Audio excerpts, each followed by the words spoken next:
Rumble sa mga kabataan na hulikam sa Santa Barbara, Iloilo. Si Zen Kilantang Sasa nakatuto.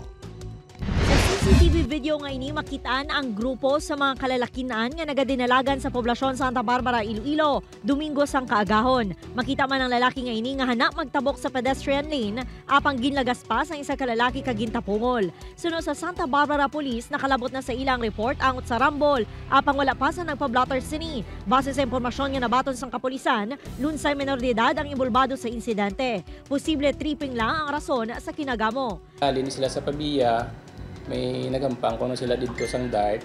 And then pagpuli nila isang kaagahon, nagkaon sila dito sila nakita na isang sapiyak mga grupo bala.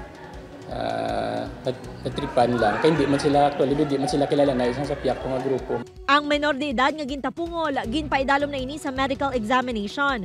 Magluwas sini, wala naman sang ginreport nga iban pa nga nasamaran o kung pagkabutang nga nagkalaguba bangod sa insidente. Hindi natin maklaruhan bala sa CCTV. So, ang unang napakandakan pa natin sa sa follow-up na investigation as to the identity sa mga grupo to sa piyak. Igapatawag naman sang kapulisan ang mga ginikanan nila sa tiol makilalan na ang mga pamatanon para malaygayan kag magiyahan. Upod kay Cirilo Randuque, Zen Kilantang Sasa, One Western Visayas.